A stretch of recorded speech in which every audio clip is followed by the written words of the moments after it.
வாழ்க வையகம், வாழ்க வையகம், வாழ்க வளமுடன்.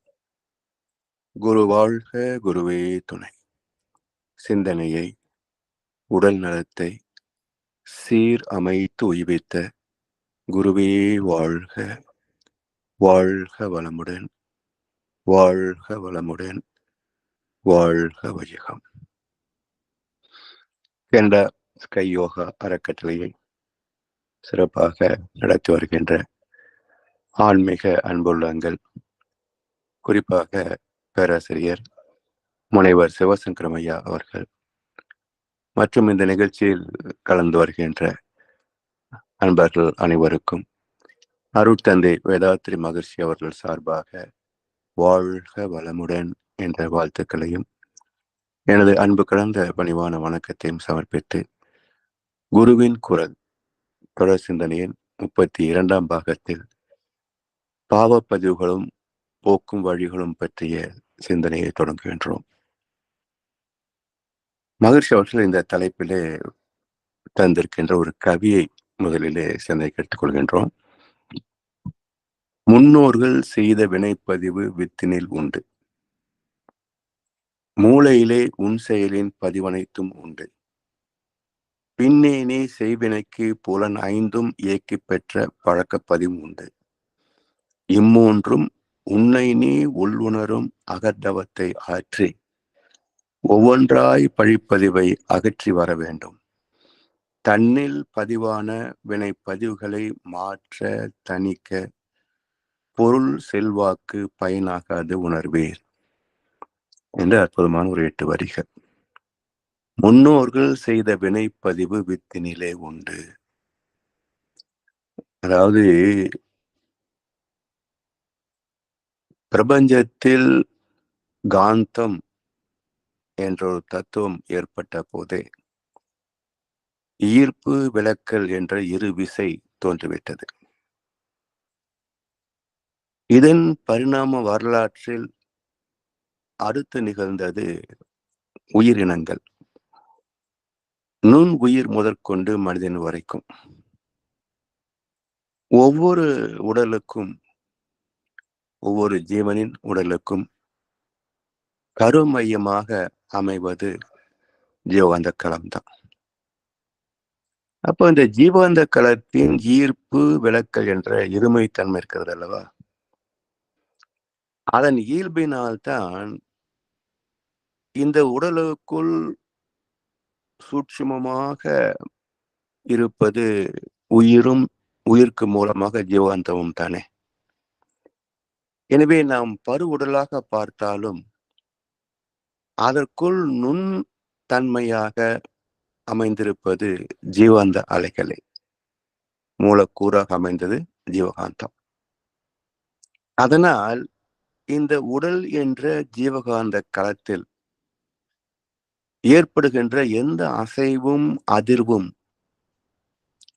அதை மையமாகிய கருமையம் ஈர்த்து தன்னில் பதிந்து கொள்ளும். அதிலிருந்து தானே இயக்கம் தோன்றுகிறது. அப்ப ஈர்ப்பு பதிய விளக்குகின்ற தன்மை அதை பிரதிபலித்து மூளையிலே எண்ணங்களாக காட்டும். இதுதான் கருமையம் ஆத்மாவுடைய இயல்பு.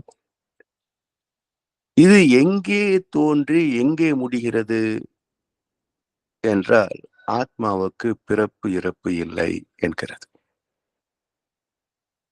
எனவே முடிவில்லாத பரம்பொருளை போல முடிவில்லாத ஒரு தொடர் இயக்கம் இந்த ஆத்மா.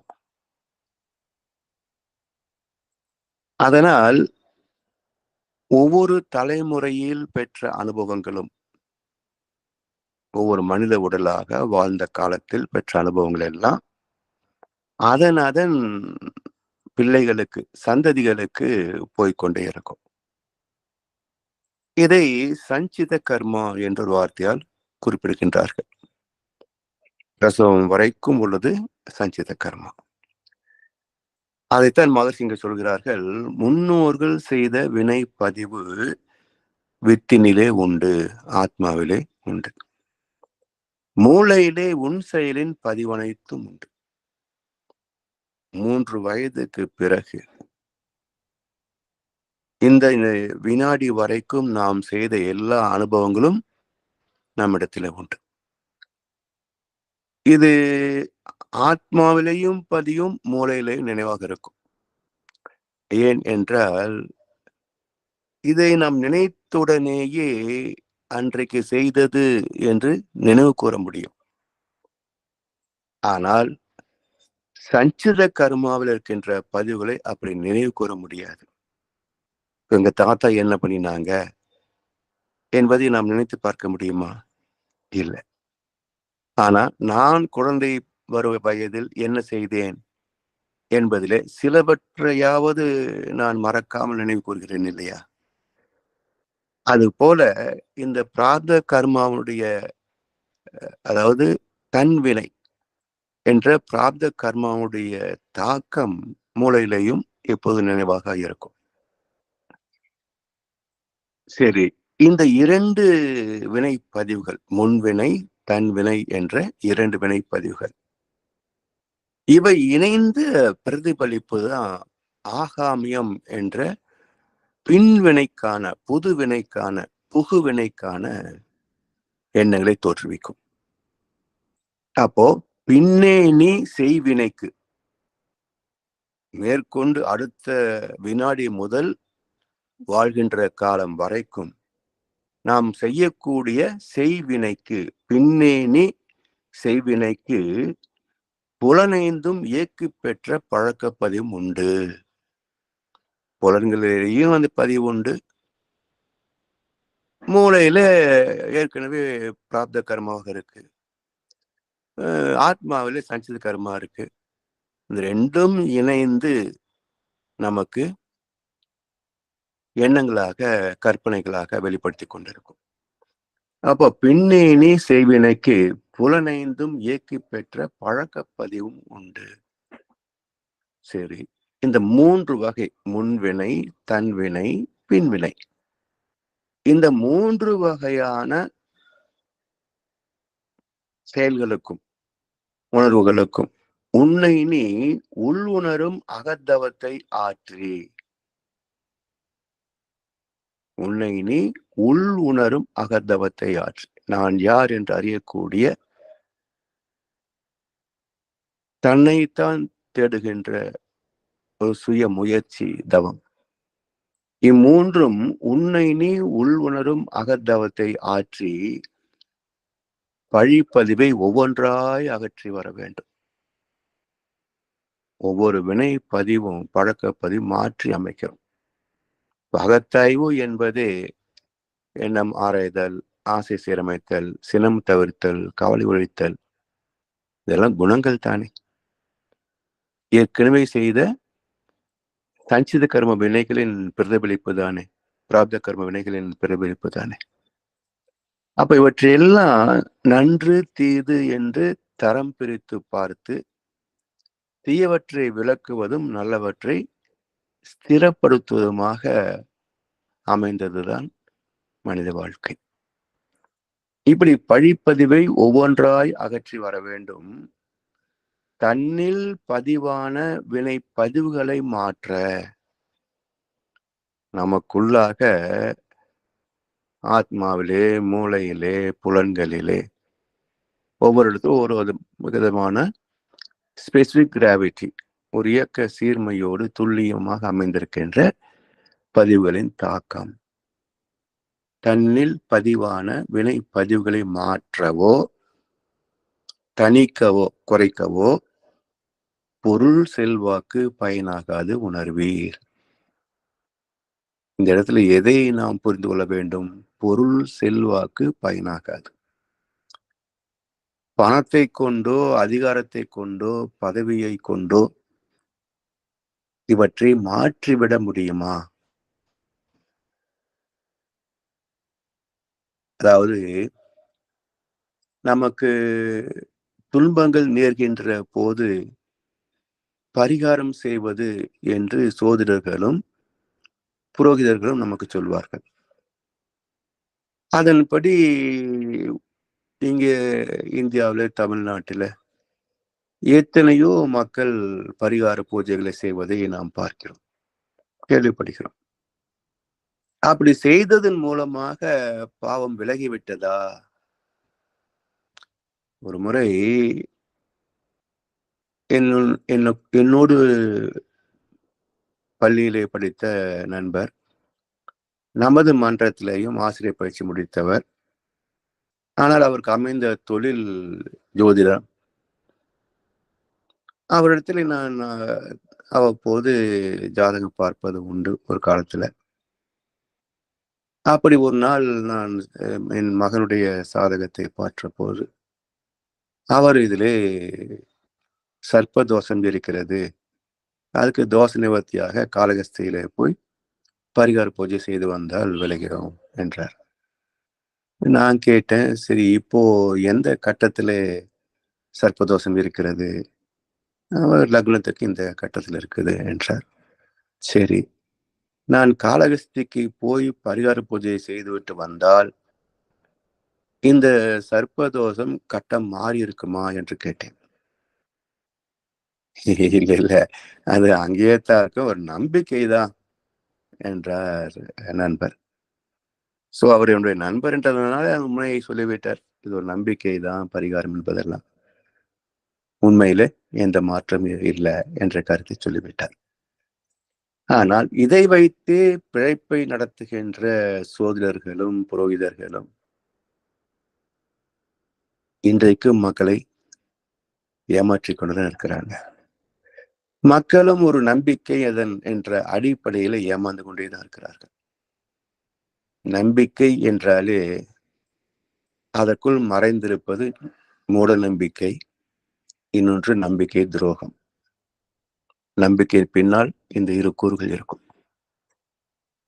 எனவே நம்புவதற்கு முன்பு ஆதாரத்தை தேட வேண்டும். எதன் அடிப்படையில் இதை சொல்கிறீர்கள் என்று ஆதாரத்தை தேடினால் அந்த நம்பிக்கையிலே பலன் கிடைக்கும். அதன்படி ஆதாரத்தை பார்க்கின்ற போது இந்த பூசை புனஸ்காரங்களால், பரிகாரங்களால் எந்த பாவப்பதிவும் நீங்கியதாக வரலாறு கிடையாது. அது மட்டும் அல்ல, அறிவியல் விஞ்ஞானமே நிரூபித்த உண்மை என்ன என்றால், characterisation can never be erased. நமக்குள் ஆத்மாவிலே ஒன்று உள்ளே போய்விட்டால் அதுவாக ஒரு காலகட்டத்தில் வெளியே வந்து அதற்குரிய சுக துக்க விளைவுகளை தந்துதான் விலகுமே தவிர, நாம் செய்கின்ற பூஜை புனஸ்காரம் பரிகாரங்களால இதுவும் உள்ள போகும். ஆனா என்ன மாற்றத்தை தர முடியும்? இப்போ ஒரு தொழில் செய்கிறோம், அதுக்கு ஒரு விளைவு வரும். இது வெறும் மந்திர அலைகள். பழங்களை தூக்கி நெருப்புல போடு, துணியை தூக்கி நெருப்புல போடு, இது வெறும் செயல்கள். உண்மை சொல்ல போனா இதெல்லாம் இயற்கை வளங்களை அழிக்கின்ற செயல், பயனற்ற வகையிலே அவற்றை எரித்து சாம்பலாக்குகின்ற செயல். இது எப்படி நம்முடைய வினைகளை மாற்ற முடியும்? எனவே இதே கருத்தை கவிஞர் கண்ணதாசன் ஒரு பாடலை சொல்லுவார். பஞ்சை போட்டு நெருப்பை மறைப்பவன் பைத்தியக்காரனடா, பாவம் தீர்க்க பணத்தை இறைப்பவன் பச்சை மடையனடா, நெஞ்சுக்கு நீதியை ஒலித்தே வாழ்பவன் நிச்சம் மிருகமடா, மனம் நேர்மையிலும் தன் வியர்வையிலும் தினம் வாழ்பவன் தெய்வமடா என்று ஒரு 4 அற்புத வரிகளை தந்திருக்கின்றார் ஒரு திரைப்பாடலில். எனவே தன்னில் பதிவான வினை பதிவுகளை மாற்ற தணிக்க பொருள் செல்வாக்கு பயனாகாது உணர்வீர் என்று அனைத்தும் உணர்ந்த ஒரு மகான் வேதாத்திரி மகர்ஷி அவர்கள் சொல்கிறார்கள். இவரை விட சோதரர்களும் புரோகிதர்களும் அறிந்திருப்பார்களா என்று யோசிச்சு பார்க்கணும். 2வது, ராமாயணம், மகாபாரதம், கந்த புராணம் போன்ற இதிகாசங்கள், அவற்றிலேயும் செயலுக்கு தக்க விளைவு என்ற விதியை அங்கங்கே எடுத்து காட்டுகிறார்கள் தானே. உதாரணமாக ராமாயணத்துல ஒரு சின்ன ஒரு குறிப்பை சொல்றேனே. பல குறிப்பு இருக்கு. ஒரு குறிப்பை இப்ப சொல்றேன். நினைவுல வந்தது. ராவண வதம் முடிந்த பிறகு சீதை விடுதலை செய்து ராமன் அழைத்து வருகிறான். அப்போ ராமன் என்ன சொல்றான் சீதை இடத்துல? ராவணனை வதம் செய்து உலகத்திற்கு நன்மை செய்வதற்காகத்தான் இலங்கைக்கு வந்தேன். உன்னையும் விடுதலை செய்து மீட்டு விட்டேன். இனி உனக்கு விரும்பியவாறு யாரோடு வேண்டுமானாலும் நீ வாழ்ந்து கொள்ளலாம் என்று ஒரு ஸ்லோகம் இருக்கிறது. சீதையை பார்த்து ராமன் இப்படி சொல்லலாமா? நீ யாரோடு வேண்டுமானாலும் உனக்கு பிடித்தவாறு வாழ்ந்து கொள்ளலாம் என்று சீதையை பார்த்து ராமன் சொல்லலாமா? சரி, இது ஏன் இந்த வார்த்தைகள் வந்தன? ராமனின் வார்த்தைகளாக அல்ல, விதியின் வார்த்தைகளாக வந்தன. விதியின் வார்த்தைகளாக வந்தன. ஏன்? சீதையை தாய்க்கு நிகராக மதித்து வந்தவன் இலக்குவன். அவளுடைய பாதங்களை தவிர நேரிட்டு ஏறிட்டு பார்த்தது கிடையாது இலக்குவன். அப்படிப்பட்ட ஒரு ஒழுக்க சீலனை அந்த மாயமான் வருது பாருங்க. அப்போ மாயமானை துரத்தி கொண்டு ராமன் ஓடிவிடுகிறான். சீதை தனித்திருக்கிறாள். அப்போது ராமன் துரத்தி சென்ற மாயமானாக இருந்த மாரீசன் அம்பு எய்த சீதே லக்ஷ்மணா என்று குரல் எழுப்பி ராமனைப் போலவே குரல் எழுப்பி விட்டு இறந்து விடுகிறான். இந்த சத்தத்தை கேட்டவுடனே சீதை ராமனுக்கு என்னவோ நேர்ந்து விட்டது, நீ போய் பார் என்று இலக்குவனை போக சொல்கிறார். இலக்குவனோ ராமனை வெல்கின்ற சக்தி உலகத்தில் கிடையாது, நான் விலகிவிட்டால் உங்களுக்கு ஆபத்து, அதனால் நான் போக முடியாது என்றான். சீதை சொல்றா, உங்க அண்ணன் செத்த பிறகு என்னை நீ உன்னுடையவள் ஆக்கிக் கொள்ளலாம் என்று திட்டம் எதை வைத்திருக்கிறாயா? அப்படி இருந்து அதற்கு முன் நான் கோதாவரியில விழுந்து இறந்து விடுவேன் தெரியுமா என்று சொன்ன பிறகு, இந்த வார்த்தை கேட்ட பிறகு இலக்குவன் அங்கு நிற்க முடியுமா? அப்போ தாய் போல் மதித்த ஒரு ஒழுக்க சீலனை என்னை நீ மனைவியாக்கிக் கொள்ள நினைக்கிறாய் என்று கேட்டாலே, அந்த வார்த்தையின் விளைவு விதியின் விளைவாக இங்கே வந்தது என்று அதுக்கு விளக்கம் சொல்வார்கள். இப்படி ஒவ்வொரு இதிகாசத்தை பார்த்தாலாவது ஒரு செயலுக்கு விளைவு எங்கேயாவது வந்தே விடுகிறது என்பதைத்தானே சொல்லியிருக்கிறாங்க. ஆனா இது ஏன் மக்கள் மத்தியிலே பதியவில்லை என்றால், இந்த சொற்பொழிவார்கள் எல்லாமே வார்த்தை ஜாலங்களை கையாள்கிறார்களே தவிர, அதற்குள் இருக்கின்ற என்றைக்கும் மனித குலம் பின்பற்ற வேண்டிய அறநெறிகளை அவர்கள் வலியுறுத்தி சொல்வதில்லை, தெளிவுபடுத்தி பேசுவதில்லை. இதனால் இதிகாசங்களை ஒரு சரித்திரம் போல கதை கேட்கிறார்களே தவிர, இது நாம் வாழ வேண்டிய வாழ்க்கை முறையை சுட்டி காட்டுகின்றன என்ற கருத்து 99.9% பக்தர்கள் மத்தியில கிடையாதுங்க. யாரோ நம்மை போல் சிந்திக்கின்ற ஒரு சிலருக்குத்தான் இந்த கருத்து பயன்படுகிறதே தவிர, பக்தி மார்க்கத்திலே யாருக்கும் இந்த இதிகாசங்கள் வாழ்க்கையில எந்த ஒழுக்கத்தையும் கற்றுக் கொடுத்து விடவில்லை. சரி, இப்போ இறைநிலையிலிருந்து மனிதன் வரைக்கும் வந்த ஒரு பரிணாம சரித்திரம் வரலாறு, இது 2 பகுதிகளாக பிரித்து நமக்கு விளக்கப்படுகிறது. ஒன்று பிரபஞ்ச தன்மாற்ற வரலாறு, இன்னொன்று உயிரினம். இந்த உயிரினத்திலேயும் 2 பகுதிகளாக பிரிக்கலாம். ஒன்று தியாகத்தின் சின்னங்களாகவே வாழ்ந்து முடிகின்ற இனம், இன்னொன்று சார்ந்தே வாழ்கின்ற இனம். 2 வகையா பிரிக்கலாம். ஒன்று மற்றவர்களுக்காக வாழ்வது, இன்னொன்று சுயநலமாக மற்றவரை சார்ந்து வாழ்வது. இது எப்படி என்று பார்த்தோம் என்றால், இப்போ முதலில் தோன்றியது மைக்ரோ பாக்டீரியா, நுண்ணுயிர். அதற்கு என்ன தேவை? உயிர் சக்தி தேவை. இந்த உயிர் சக்தி யாரும் உற்பத்தி செய்ய முடியாது. எங்கே ஜீவகாந்தம் இருக்கிறதோ அங்கெல்லாம் ஜீவாந்தமே உயிராக தரமாற்றம் அடைந்து கொள்ளும்.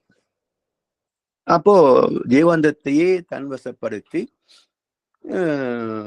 நுண்ணுயிர்கள் வாழ்ந்து விடுகின்றன. அதன் பிறகு வளர்ச்சி பெற்ற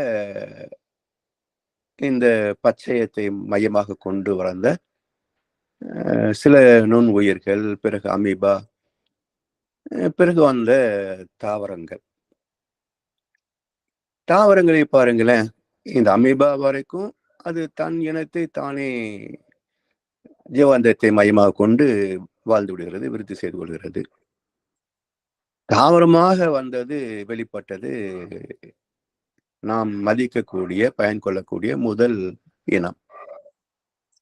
ஸ்பரிசத்தை மட்டுமே உணரக்கூடிய முதல் ஜீவனாக நாம் சொல்கின்றோம். இந்த தாவரங்கள் வளர்ச்சி பெறுவதனால அதற்கு என்ன லாபம்? ஒரு விதை இடுகிறோம், அது விருட்சமாக வளர்ச்சி பெறுகிறது. அதன் கனியை அதுவா சுவைக்கிறது, அதன் மலரை அதுவா ரசிக்கிறது. அப்ப அதற்கு என்ன லாபம்? ஒரு திரைப்படலே கூட வரும், மேகத்தால் மழை பொழியும், மேகம் கண்ட லாபம் என்ன? மழை பொழிவதனால மேகத்துக்கு என்ன லாபம்? இது போல தாவரங்கள் வளர்கின்றன, அதற்கு ஒரு லாபமும் கிடையாது. ஆனால் அத்தனை உயிர்களுக்கும் அதுதான் உணவு. அத்தனை உயிர்களுக்கும் அதுதான் உணவு. அப்ப அடுத்து வந்த புழு முதல் மனித இனம் வரைக்கும் தாவரங்கள் தான் அடிப்படையிலே உணவு. அதேபடி புலி, சிங்கம் இதெல்லாம் என்ன தாவரங்களை சாப்பிட்டா வாழ்கிறது? அதெல்லாம் அசைவ பட்சிகள் சொல்றோம் இல்லையா? சரி, அது மானை சாப்பிட்டது. மான் எதை சாப்பிட்டது? இல்லையா, புலி மானை சாப்பிட்டது, மான் எதை சாப்பிட்டது? அப்போ நேரடியாகவோ அல்லது மறைமுகமாகவோ தாவரத்தை தான் ஒரு ஜீவன் சாப்பிட முடியும். அப்போ தாவரத்தை சாப்பிட்ட மானை புலி சாப்பிட்டது. அப்போ மான் உடலாக இருப்பது எதுங்க? தாவரம் தானே.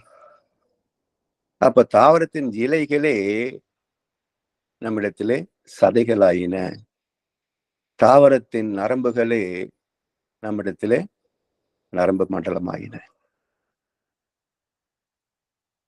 இப்படி இரண்டு வகையான வாழ்க்கை உயிரினங்களுக்கு. ஒன்று தனக்கு லாபமே இல்லாத ஒரு வாழ்க்கை, இன்னொன்று மற்றொரு பயன் கொண்டு வாழ்கின்ற ஒரு வாழ்க்கை.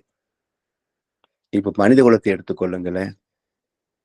சில பேருக்கு திறமைக்கு தகுந்த வேலை கிடைக்காதுங்க, உழைப்புக்கு தகுந்த கூலி கிடைக்காது. இருக்கா இல்லையா? இப்போ இவர் இந்த சமுதாயத்திலிருந்து பெற்ற உணவு, மருத்துவம், கல்வி,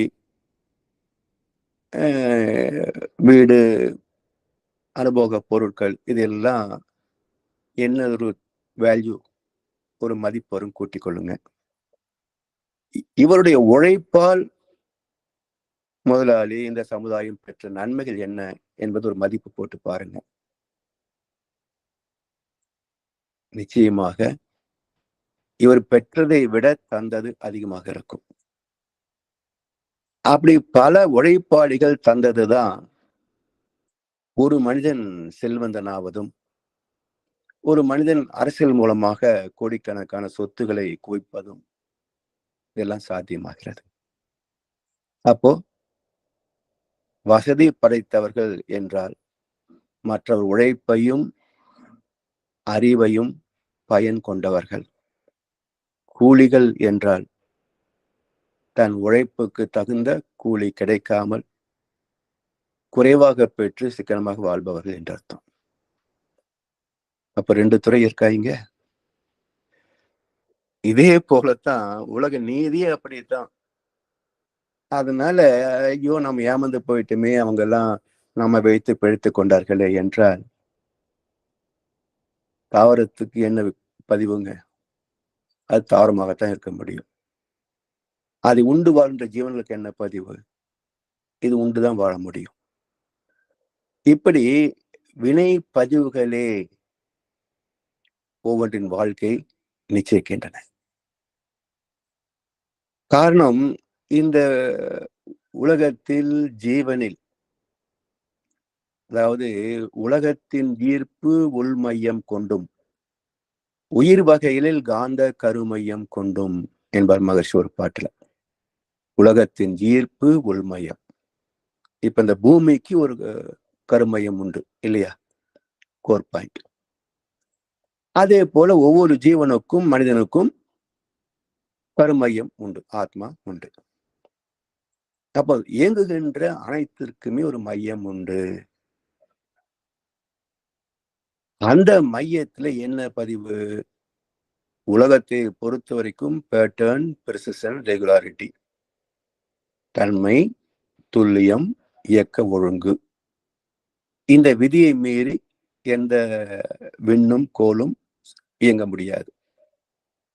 காக்னிஷன், எக்ஸ்பீரியன்ஸ், டிஸ்கிரிமினேஷன், இது உயிர்களின் இயல்பு. இது இல்லாமல் எந்த மனிதனும் வாழ முடியாது. இப்போ யாரை எந்த பொருளை எதை செய்தாலும் உடனே பிடித்தது பிடிக்காது என்று தரம் பிரிக்கிறது இல்லையா மனசு? ஒரு மனிதனை பார்க்கிறோம், உடனே அவரோடு இணைந்து போக வேண்டும், அல்லது இவெல்லாம் ஒரு மனுஷன் என்று பகை உணவு தோன்றுகிறது இல்லையா? காரணம் என்ன? நம்முடைய தன்மைக்கும் அவருடைய தன்மைக்கும் ஒத்து போனால் இணக்கம். ஒண்ணும் இல்லை, ஒரு திருமண மண்டபத்திற்கோ ஏதோ ஒரு இடத்துக்கு போறீங்க, அப்படியே பாக்குறீங்க எங்க உட்காரலாம்னு. ஏதோ ஒரு இடத்துல போய் உட்காருறீங்க. அவரிடத்து பேசுகின்ற போது உங்களுக்கு அவர்களுக்கும் ஒரு சின்ன ஒரு இணக்கம், நட்பு ஏற்படும். அப்ப ஏன் இத்தனை பேர் இருக்கிற போது நீங்க அவங்க பக்கத்துல போய் உட்கார்ந்தீங்க என்றால், நம்முடைய அலை இயக்கத்திற்கு எங்கே பொருந்துமோ அங்கதான் போய் உட்காருவோம்.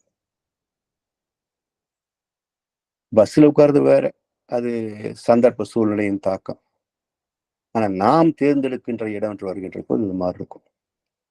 அப்போ அந்தந்த அலை இயக்கம் அதற்கு ஒத்த அலை இயக்கத்தோடு தான் சேரும்.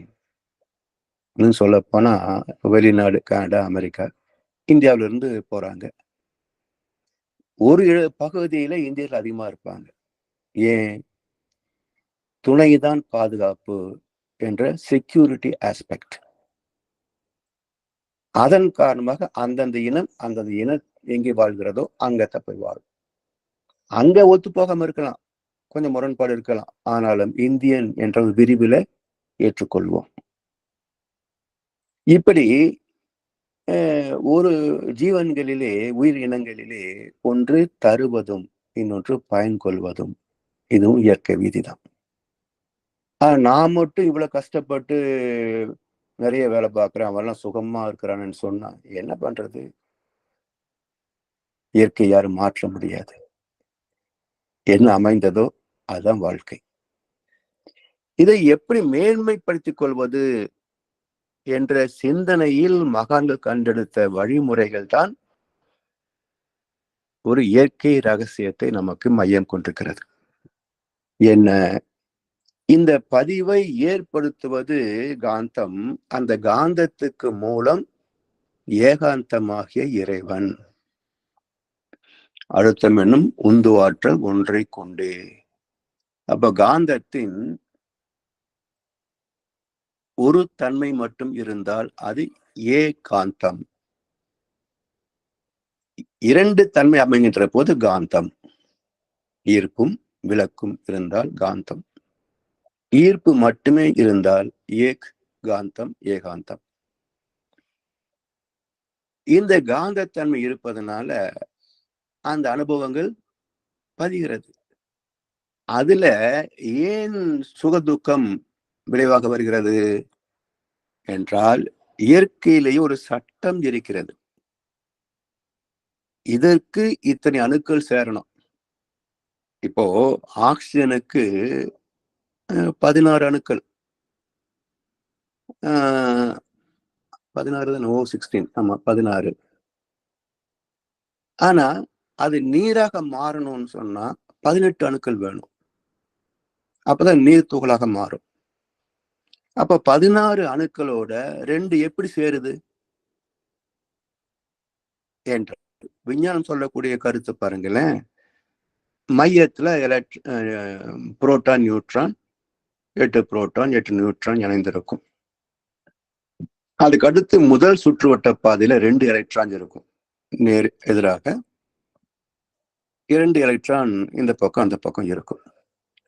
2வது ஆர்பிட் சுற்றுவட்ட பாதையில 6 எலக்ட்ரான் இருக்கும். இப்போ இந்த 2வது 3வதுன்ற ஆர்பிட் அமைகின்ற போது 8 எலக்ட்ரான் இருந்தால்தான் அது முழுமை. அதுக்கு மேல சேராது. 4 இருந்ததுன்னா வாய்ப்பு கிடைத்தா பிரிஞ்சு போயிடும். 5, 6 வந்த பிறகு அது ஈர்க்கத்தான் பார்க்குமே தவிர விட்டு கொடுக்காது. அப்ப என்ன ஆகுது? ஹைட்ரோஜன் 1 எலக்ட்ரான் அந்த 2 பக்கத்துல வருகின்ற போது இந்த ஆக்சிஜன் என்ன பண்ணுதுங்க? அந்த ஹைட்ரோஜன் இருக்கின்ற 2 எலக்ட்ரானை தன்வசப்படுத்திக் கொள்கிறது. அப்ப 18 ஆன உடனேயே அது நீரக வாயுவாக மாறிவிடுகிறது. இப்படி கோடிக்கணக்கான H2O சேர்ந்தால் ஒரு துளி நீராகிறது. இதுதான விதி. இது போல அந்த ஈர்த்தல் அப்படின்றது இயற்கையின் விதி. ஒன்று இன்னொன்றாக மாற வேண்டும் என்றால் அந்த விதி. அதே போல அந்த 2க்கு மேல் ஈர்க்கல இல்லையா? ஆக்சிஜன் 6 இருந்தது, 2 எடுத்தது 8 ஆயிடுச்சு. 8க்கு மேல ஈர்க்க முடியாது. இப்போ காலையில டிஃபன் சாப்பிடுறோம். நம்ம வயிறுக்கு 6 இட்லி ஈர்ப்பு இருக்குது. நீங்க 6 மட்டும் சாப்பிட்டீங்கன்னா சர்க்யூட் ஃபுல் ஆயிடுச்சு. வயிறு நிறைவு பெற்று விட்டது. இப்போ 2 எக்ஸ்ட்ரா நீங்களா விரும்பி உள்ள திணிச்சுன்னு வச்சுக்கோங்க. 2 எக்ஸ்ட்ரா நாம திணிக்கிறோம் உள்ள. அது என்ன ஆகும்? வயிறு ஏற்காது. ஏன்னா அதோடைய செரிமான சக்தி 6 இட்லி தான். நீங்க 8 எக்ஸ்ட்ரா உள்ள போட்டீங்க, 2 எக்ஸ்ட்ரா உள்ள போட்டீங்க. இப்ப என்ன ஆகும்? அதை விளக்கும். அப்படி விளக்குகின்ற போது என்ன ஆகுது? அது செரிக்க முடியாமல் ரத்தத்துல நோயாக மாறும். இதெல்லாம் விதிதாங்க. சிந்தித்து பார்த்தால், ஏன்னா பௌதிகத்தால் ஆன உடம்பு தான் இது. பஞ்சபூதங்களால் ஆன உடம்பு நமக்கு. அங்கே விண்ணுக்கு என்ன விதியோ அதே விதிதான் நமக்கும். ஆனா அந்த விதியை மீறக்கூடிய மனசு, ஆனா மனசு மீறி போக முடியுமா என்றால் மனசு மீற முடியறது இல்லை. மீறி போகுது. அந்த மீறுதலுடைய விளைவை துக்கமாக, துன்பமாக அறிகிறது.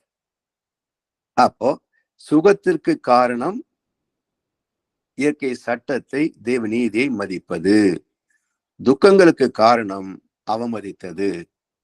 இப்போ நமக்கு ஒரு பிரச்சனை தீரணும் அப்படின்னா என்ன செய்ய முடியும்? நான் நிறைய சாப்பிடுவேன், ஆனா வயிற்று வரக்கூடாது அப்படின்னு நீங்க எந்த கோயில உருண்டாலும் மாறுமா? விதி மாறுமா? பாருங்க. நான் பரம பக்தன், காலையில 10 இட்லி முழுங்கிட்டு கோயில போய் உருண்டேன்னாக்கா எல்லாம் சரியா போயிடும், வயிற்று வராது அப்படின்னு யாராவது ட்ரை பண்ணி பார்க்க முடியுமா? போயிடுமா? அப்போ செயலிலே விளைவாக தெய்வ ஒழுங்கு அமைப்பு இருக்க பயன் என்ன? பரமனைப்பின் வேண்டுவதால்.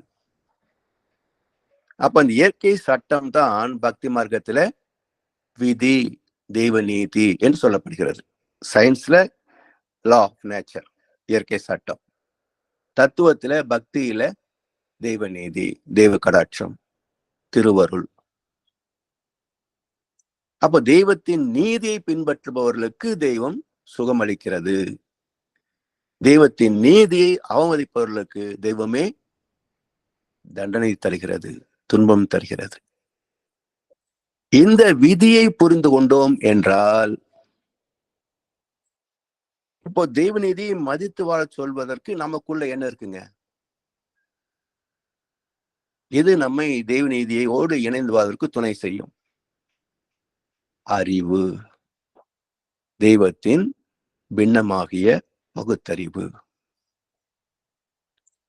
இந்த பகுத்தறிவின் அனுபவங்கள், அதான் மனசு. இந்த மனசு அனுபவங்களை சார்ந்தே இயங்கும். அப்ப எத்தனையோ பிறவைகளாக அதர்மத்திலேயே வாழ்ந்து பழகிய இந்த மனசு பொருள், புகழ், செல்வாக்கு, புலனின்பங்களிலே அதிகமான நாட்டம் கொண்டிருக்கும். அதாவது இதுல ஒரு பக்குவம் இருக்குங்க. சாமி அதையும் சொல்லுவாங்க. திருடுவதற்கு வாய்ப்பு கிடைக்காமல் யோக்கியனாக இருப்பதும் உண்டு. திருடுவதற்கு வாய்ப்பு கிட்டி திருடிய பிறகு பிடிபடாத வரைக்கும் அவன் யோக்கியனே. பிடிபட்டு நீதிமன்றத்தில் நிரூபிக்காத வரைக்கும் அவன் யோக்கியனே.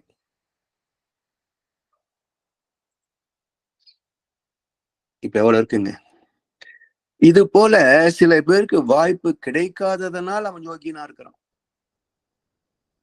இப்ப இங்க இந்தியாவுல அண்ணா ஹசாரேன்னு ஒரு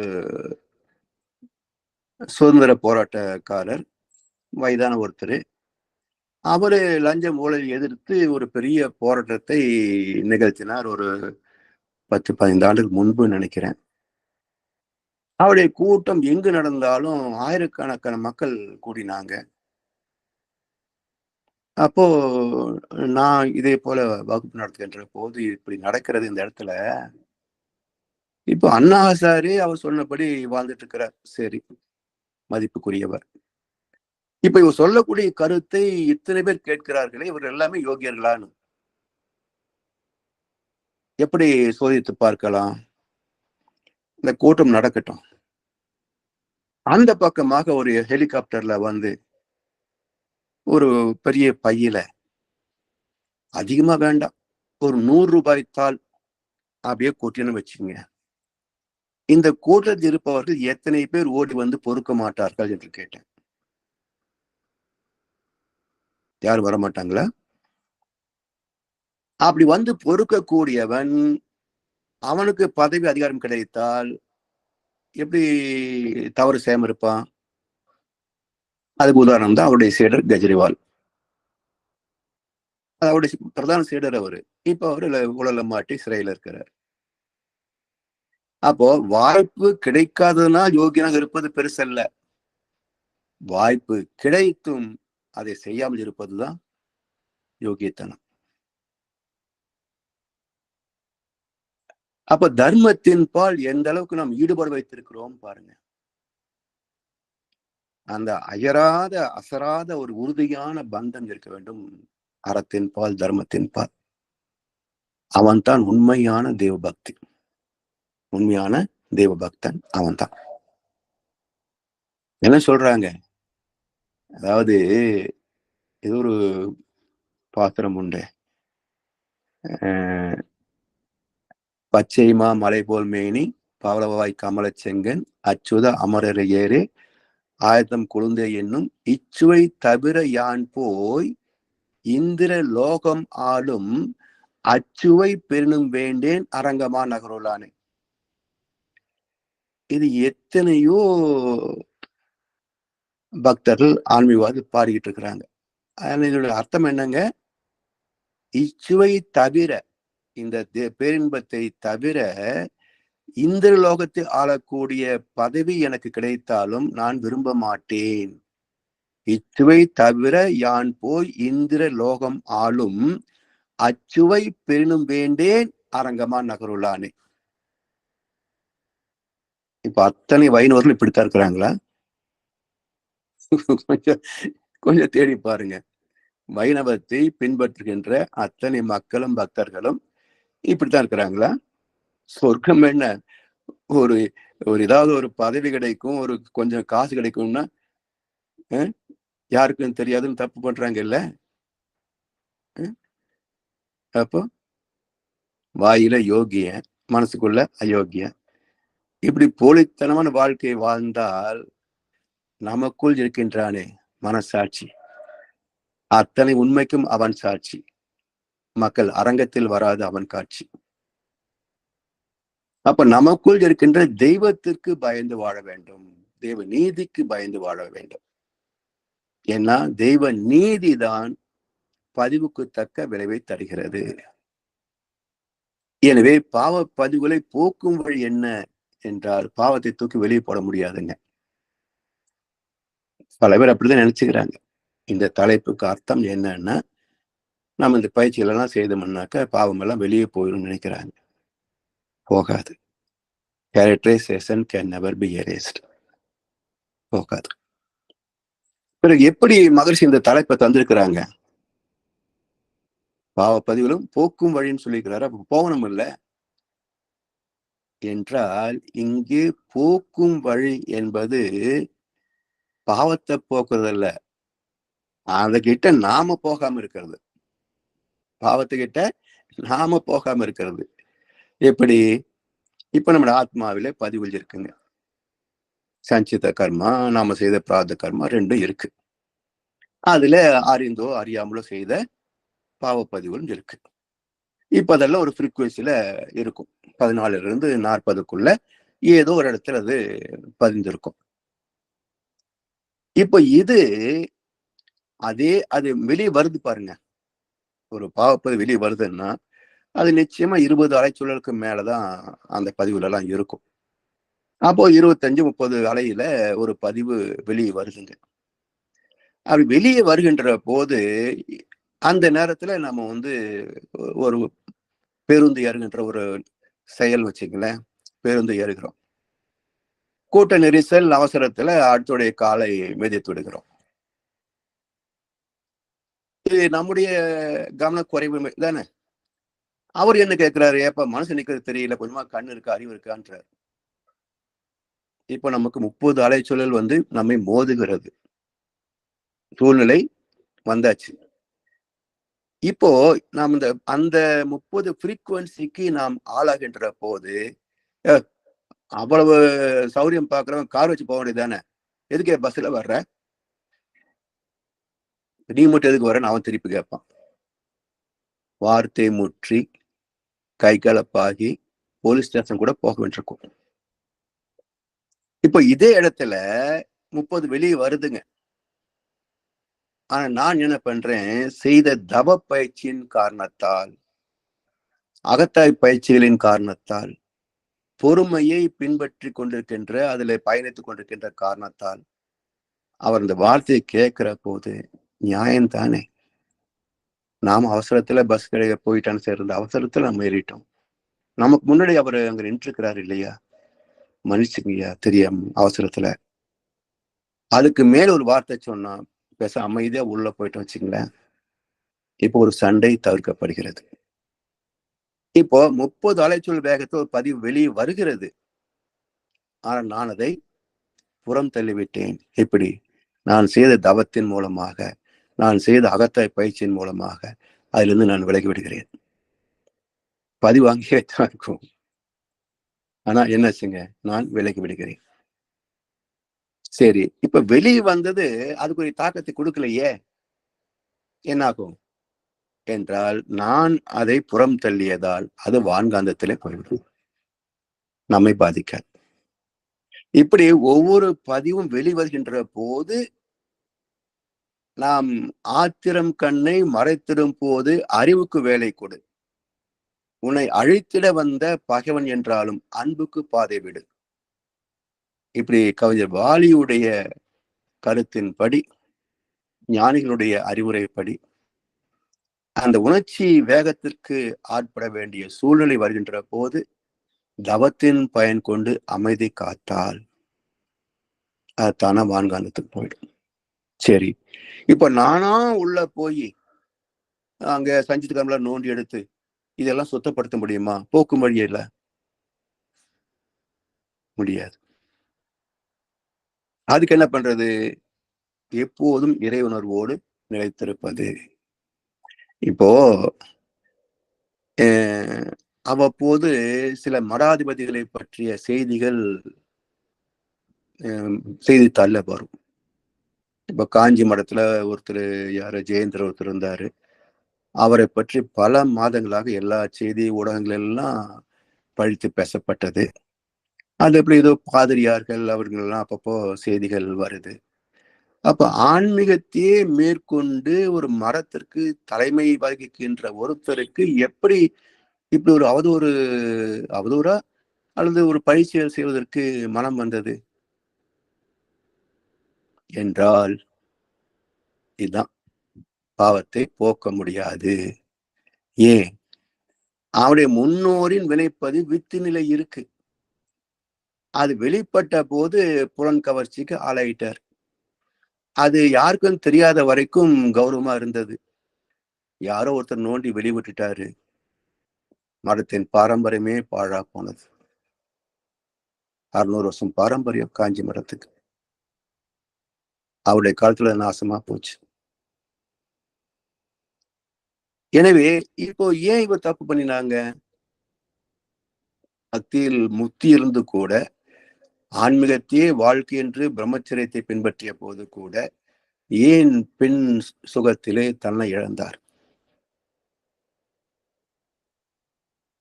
இதுதான் பதிவுடைய தாக்கம். அப்போ இதுக்கு என்ன வழி, தப்பும் வழி எது என்றால் அந்த சகவாசமே இல்லாமல் செய்து கொள்வது. ராமகிருஷ்ண பரமஹம்சர் அதான் சொல்வார். புலன்கள் வழியாக அனுபவித்து விட்டு பிறகு அந்த சுகத்திலிருந்து விடுபடுவதை விட அந்த அந்த சுகமே இல்லாமல் இருப்பது சால சிறந்தது அப்படிம்பார். அனுபவம் பட்டிட்டோம் அப்படின்னா மறுபடியும் இது பிரதிபலித்துக் கொண்டே இருக்கும். சாமி சொல்லுவாங்க, எந்த அலைச்சூழலிலே ஒரு காரியத்தை செய்கிறோமோ அதே அலைச்சூழல் வருகின்ற போது மீண்டும் அதே உணர்வு, அதே நினைவு, அதே தாக்கம் வரும். அதனால எப்பவும் 14 தொடாத ஒரு சகஜ நிஷ்டை விழிப்பு நிலைக்கு வரணும். அதுக்கு பேர் தான் தவம்.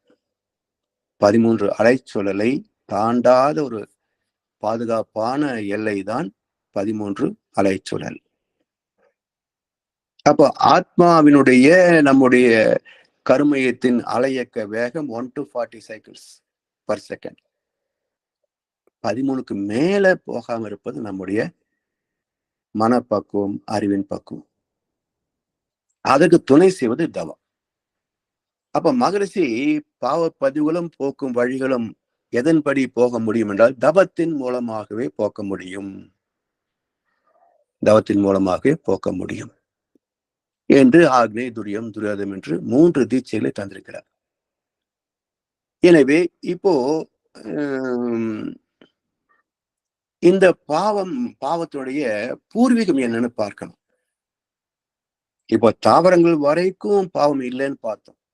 ஏன்னா அது தியாகிகளாக அடுத்து வரக்கூடிய அத்தனை ஜீவராசிகளுக்கும் உணவாகவே தன்னை அர்ப்பணித்துக் கொண்ட ஒரு தியாகத்தின் சின்னம். அதான் சாமி சொல்லுவாங்க, தாவரங்கள், தொழிலாளர்கள், பெண்கள், இந்த 3 பேருமே வணக்கத்திற்குரியவர்கள். ஏன்னா உயிர் வாழ்தலுக்கு அடிப்படை தாவர உணவு, வாழ்க்கை வசதிகளுக்கு அடிப்படை தொழிலாளர்கள், சந்ததிகள் வருவதற்கு காரணம் பெண்கள். இந்த 3 பேர் இல்லைன்னா உலகம் இல்லைங்க. அதனால் இந்த 3 இனமும் வணக்கத்திற்குரியவை, வழிபாட்டுக்குரியவை, மதிப்புக்குரியவை, போற்றுதலுக்குரியவை. அதனால்தான் எல்லா தெய்வங்களுக்கும் நாம் வழிபடுகின்ற போது ஒரு அருகம்புல்லு, பூவு, பழங்கள், இப்படி இயற்கையைத்தான் நாம் அர்ப்பணிக்கிறோம்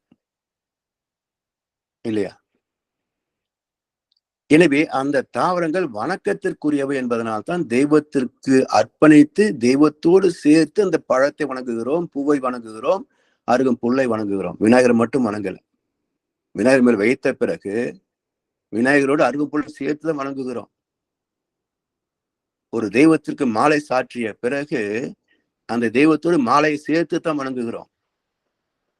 தெய்வத்திற்கு பழங்களை அர்ப்பணித்த பிறகு தெய்வத்தை வணங்குகின்ற போது பழங்களையும் நீரையும் சேர்த்துதான் வணங்குகிறோம். ஆனா இந்த ரகசியம் யாரும் யோசிக்கிறது இல்லைங்க. தெய்வத்தை மட்டும் வணங்குறான்னு நினைக்கிறாங்க.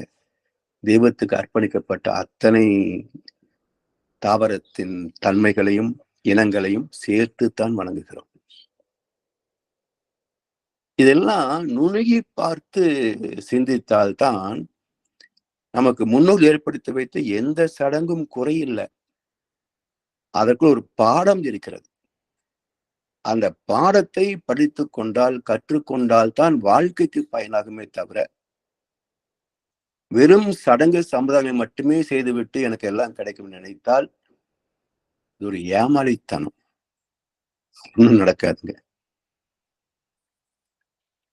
சரி, இப்போ இந்த பாவத்தின் பூர்வீகம் எங்கே, எப்படி அது விரிந்து நம் வரைக்கும் வந்தது என்ற சரித்திரத்தை அடுத்த அமர்வில் சிந்திப்போம் என்று சொல்லி வாய்ப்பளித்த அனைவருக்கும் நன்றி பாராட்டி என்ற உரையை நிறைவு செய்கின்றோம்.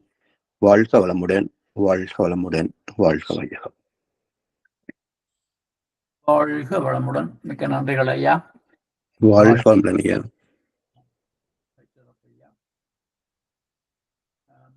இப்போது அன்பர்களுடைய கேள்வி பதில் பகுதிக்கு செல்வோம். ஐயாவிடம் அன்பர்கள் உங்கள் கேள்விகளை சந்தேகங்களை கேட்கலாம்.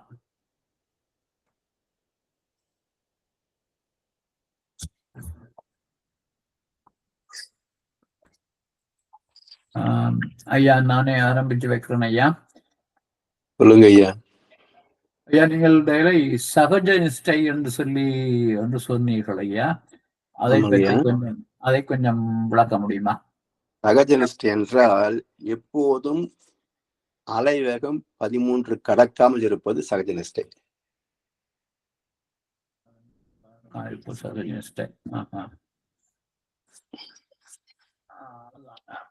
அப்ப இது நான் சகஜ நிஷ்டையில இருக்கிறார் என்று சொல்லி தவஞ்சேரர்களை சொல்லுவார், அந்த புராண கதைகளை சொல்லுவார்கள்.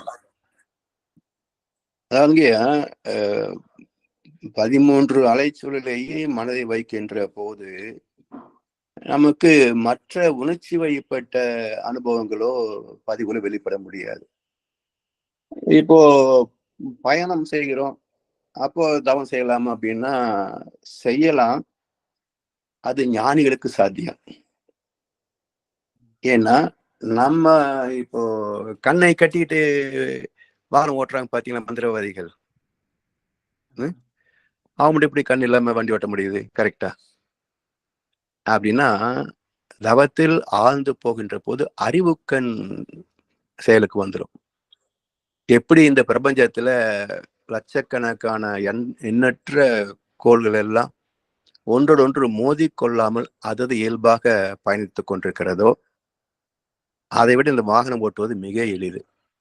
ஏன்னா அது ஓடுற வேகம் மணிக்கு 1050 மைல் வேகத்துல பூமி ஓடிக்கிட்டு இருக்குது. 1050 மைல் அப்படின்னா கிட்டத்தட்ட 2000 கிலோமீட்டர் வரும். ஆனா நாம வாகனத்துல போறது மிஞ்சி போனா 120 கிலோமீட்டர் கனடால. இந்தியாவில மிஞ்சி போனா 40 கிலோமீட்டரு டிராபிக்ல. ஹைவேல போனா ஒரு 100 கிலோமீட்டர், அவ்வளவுதான். இதுக்கு மேல போக முடியாது. அப்ப இதுல மோதாம போக முடியாதா என்றால் முடியும்.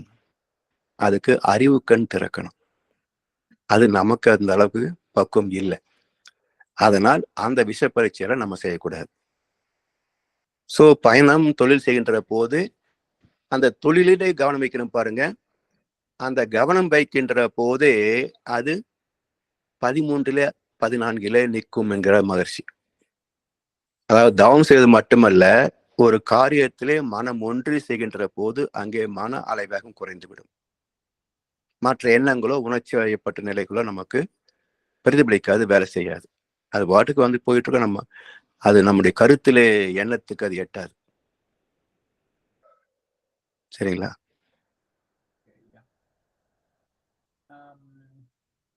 அதாவதுங்க இப்போ நம்ம காலையில புறப்படுற போது வீட்டுல அம்மா சொல்லுவாங்க, வரும்போது அப்படியே கொஞ்சம் காய்கறி வாங்கிட்டு வந்துருங்க, இல்ல சர்க்கரை வாங்கிட்டு வந்துருங்க. அப்போ ஆஃபீஸில் உட்காருவேன் 10 மணி வரைக்கும், 10ல இருந்து 5 மணி வரைக்கும் அந்த ஒர்க்கில் கான்சன்ட்ரேட் இருக்குமே தவிர எதுவுமே நினைவில் வராது. அதே நிலையில 5 மணிக்கு பிறகு ஒரு காரியம் முடிஞ்சது பிறகு நான் வண்டி எடுத்துட்டு வெளியே வரும்போது சரியா அந்த கடைக்கு பக்கத்துல வரும்போது இந்த நினைவு வரும், காய் வாங்கிட்டு சொன்னாங்க அப்படின்ட்டு. இப்ப யார் நினைவுபடுத்தினாங்க? இது போல தவத்திலே நாம் ஒன்றி போகின்ற போது அந்தந்த ஒரு செக்ரட்டரி மாதிரி நம்முடைய அந்த உள் உணர் அறிவு வேலை செய்யும். ஸோ அந்த நிலை வருகின்ற போது நமக்கு ஆட்டோமேட்டிக்கா எல்லாம் நடக்கும். ஆனா அந்த அளவுக்கு நம்ம தவத்துல போகிறது இல்லைங்க, முடியாது. நம்முடைய உலக வாழ்க்கை, குடும்ப அமைப்பு, சமுதாய அமைப்பு எல்லாம் அந்த அளவுக்கு நம்ம போக முடியாது. அதனால நாம் செய்கின்ற தொழிலிலே மனம் ஒடுங்குகின்ற போது அதுவும் கிட்டத்தட்ட ஆக்னி நிலைக்கு தான் போகும்.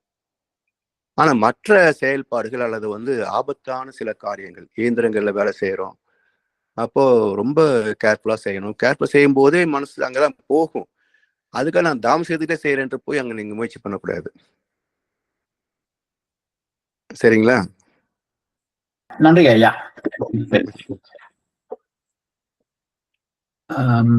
அப்ப தவத்தை இந்த போக்கும் வழிகள் என்று நாங்கள் பார்க்கிற அந்த நீங்கள் என்ன மேற்பதிவு அது போன்ற முறைகள் எல்லாம் ஐயா அது அடுத்த வகுப்பில் வருங்க. ஓகே ஐயா. வேறு நண்பர்கள்?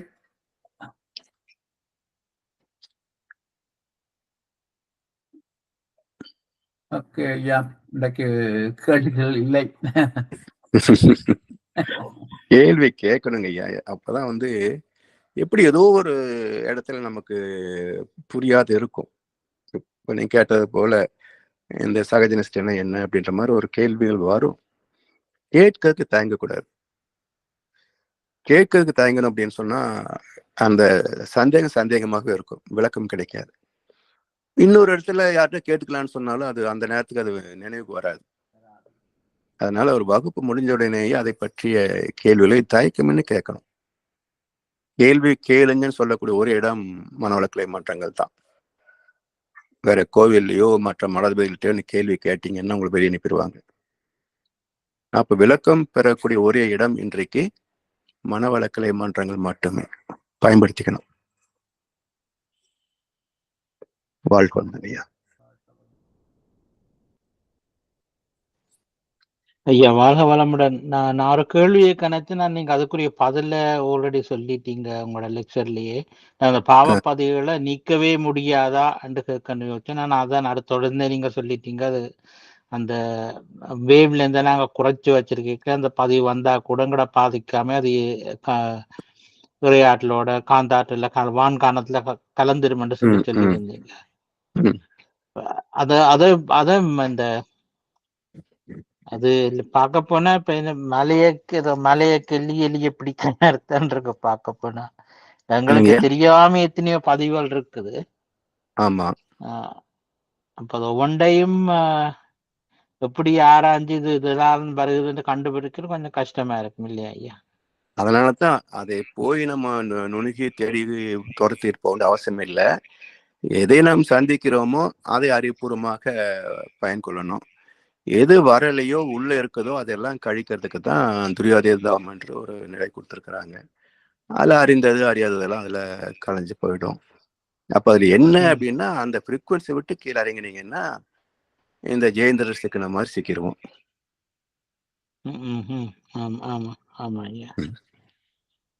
உண்மைதான். நன்றி ஐயா. நன்றி ஐயா. வாழ்க்கமுடன். நன்றி ஐயா. நன்றி ஐயா. வாழ்க்கமுடன். வாழ்க வளமுடன். நாம் இத்துடன்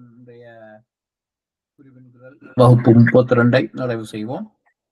இதுவரை நேரமும் பாவப்பதிவும் போக்கும் வழிகளும் என்ற தலைப்பிலே அதனுடைய அறிமுக உரையை முதுநிலை பேராசிரியர் பழனிசாமி ஐயாவுக்கு நாம் நன்றிகளை தெரிவிப்பதோடு ஐயாவுக்கு ஒரு வாழ்த்து தெரிவிப்போம்.